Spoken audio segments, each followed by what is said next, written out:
Hello again. How's everybody enjoying quarantine? Yeah, me neither.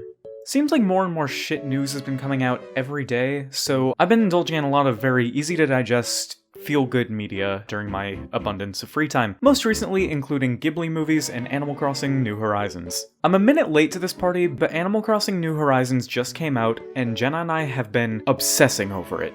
I mean, I'm obsessing from afar. Currently it's like the only Nintendo Switch game that doesn't support multiple files on one machine, and I don't want to take over her island, so I've been watching her play, yada yada yada, you guys get it. Either way, it's absolutely adorable and it has been keeping me alive. So what better time than the present to do Animal Crossing OCs and crossover art and all that fun stuff.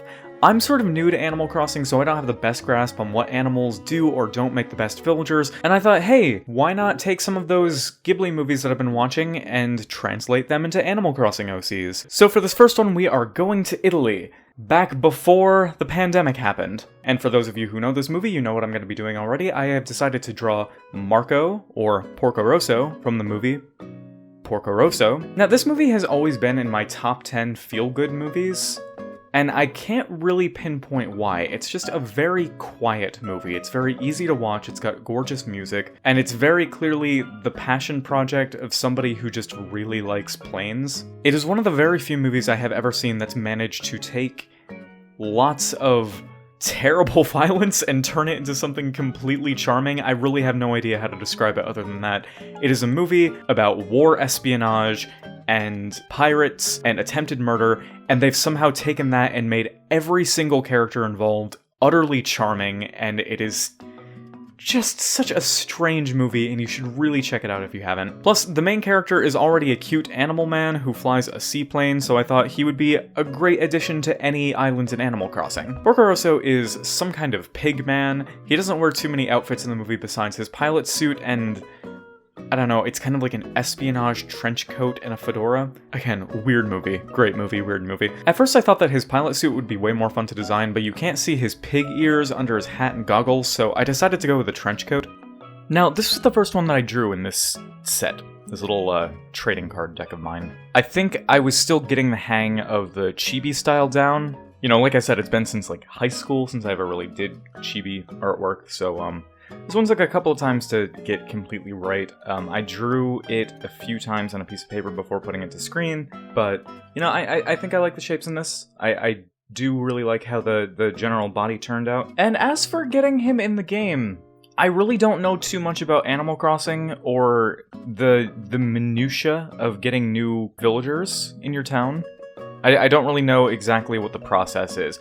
I'm very good with coming up with new mechanics for how to catch Pokemon, but Animal Crossing villagers I don't think you can catch like Pokemon. I feel like that is just slavery in this world. Apart from that hamster that you can get that is literally in a cage.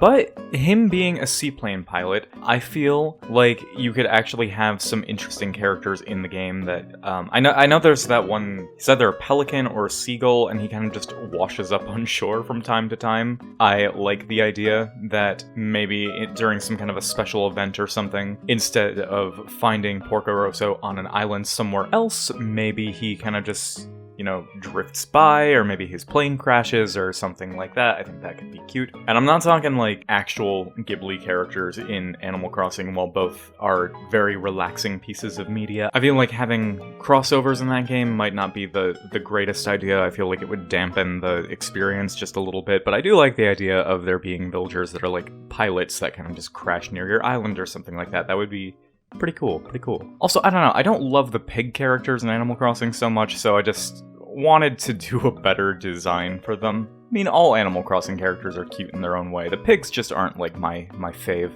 And also, it had been a few days since I had really painted anything, so I was a little off with this one. It took me a couple times to get the shading right, but in the end, I do think that it turned out really well, and I personally love seeing Marco as a chibi. I hope that it translates well and you all like it too. And that one's done, so I'm gonna move on. The next film I'm going to be pulling from is Whisper of the Heart, and I'm going to be drawing that dapper little cat known as the Baron. Whisper of the Heart is another Ghibli movie which is a little lesser known, and that's likely because it wasn't directed by Miyazaki, it was written by him, and directed by Yoshifumi Kondo? Kondo? Little bit of anime history for you. It's a super cute movie filled with a lot of cats, so how could I not use some of its designs for this video? I've been trying my best to stick close to the regular Animal Crossing proportions, and I think I was on point with this one, but it's pretty difficult to tell because the Baron already sort of looked like an AC cat, just with a tinier head. Of course, in Animal Crossing fashion, he has no fingers and he's got nubby little feet. The Baron is such an interesting character, and just in general, I love the idea of magic animals, and to my knowledge, there are no magic Animal Crossing characters. I might be wrong about that. Please don't hate me if I'm wrong about that. I didn't do a whole lot of research for this episode. But if magic characters don't yet exist, I think that would be a cool thing to add to Animal Crossing. Maybe one of the islands that you can travel to is one where you can find some magic things and the Baron is there, or some character like the Baron. Come to think of it, there is a whole lot of stuff that you could probably do with that idea. I'm gonna look into this and see if that's something that people have done already, or if that's something that's already in the game. But I do love the idea of, at some point or another, being able to travel to some kind of an enchanted area of the game. I know that since this is on the Nintendo Switch now, there's a lot of room for DLC, which apparently they've started doing. They started doing the Easter Bunny thing, which is really cool. But I'm thinking more along the lines of like adding whole new types of gameplay to it in the future. I mean, it doesn't need it right now, but at some point maybe they can just create a bunch of different new, I guess, biomes of islands that you could travel to. That could be interesting, because from what I've seen, all the islands that you can travel to right now are just regular islands that have different types of fruit on them, which is really cool. I guess those do technically count as biomes, but maybe in the future they add ones that are, you know, more weird, I guess, and you could find, like, magical characters on them. Who knows? They could do anything with this, and I'm excited to see what comes out of it. After having some coffee and stretching out my brain a little bit, I got back on the ball with the coloring, and I'm super proud of how this one turned out specifically. Looking back on this, I've got that purple multiply shading, the backlight, the yellow highlight, just perfect. Just perfect. Really proud of this one. Cool. Okay, so got another cat. Let's move on. I wanted this last one to be a little bit of an outlier. So I watched Nausicaa of the Valley of the Wind for inspiration. This was Miyazaki's first feature film, based on a science fiction manga that he had written, and it is one of my all-time favorite movies. Not even just Ghibli movies, it is just one of my favorite films ever made. It is a post-apocalyptic movie, though, and I don't think I can recommend it as a feel-good movie. However, it is filmed with a lot of weird mutated animals that I felt would be perfect as villagers. Of course, for character inspiration, I was considering Tato the fox squirrel, or maybe one of those weird ostrich horse things that Lord Yuba was riding. But in the end, I decided that I really wanted to challenge myself. So instead of picking any actual cute animals from the movie, I'm gonna attempt to turn an ohm,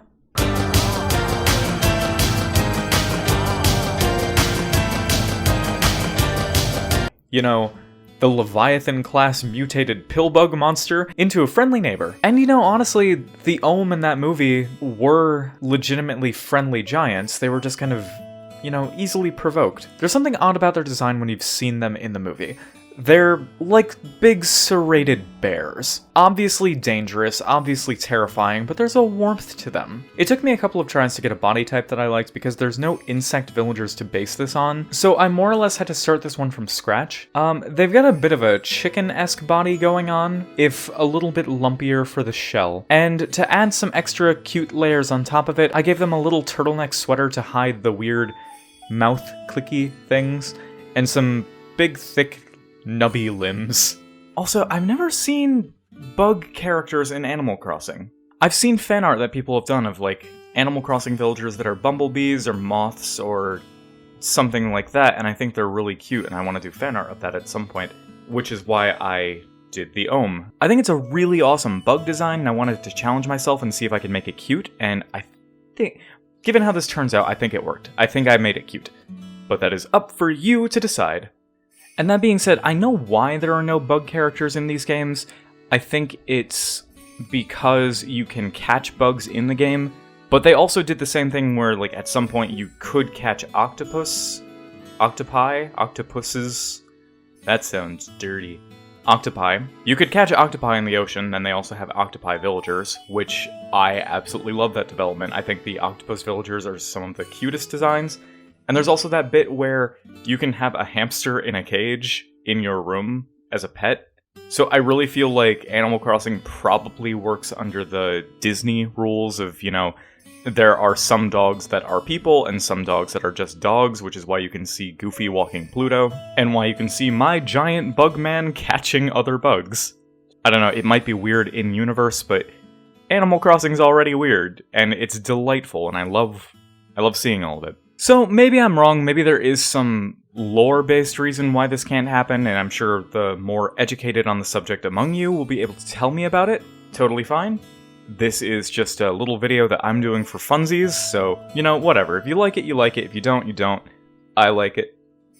I like it. It's my baby.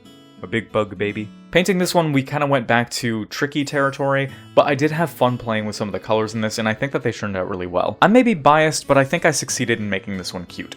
Alright, we got 3 new Animal Crossing villagers. This was a ton of fun to do, and I really can't wait to see more of this game going forward. It is a lot of fun. Ghibli movies are a lot of fun, drawing is a lot of fun, and hey, if you have any ideas of what you want to see me draw in the future, post it in the comments down below. I am always coming through them. I am always looking for new prompts. If you're lucky, I might just take yours. If I do, you'll get a shout out. And if you like what you're seeing here, check out my other social media. I try to post new pieces daily. And if you like what I do and you want to help support my channel, consider donating to my Patreon. Doing so keeps me in business and makes you a cooler person. Links to all of that and my commission information down below. I am currently open for commissions if you're looking for anything. And that's just about it for this video. Thank you so much for watching, and I will see you guys next time I make something. Peace out.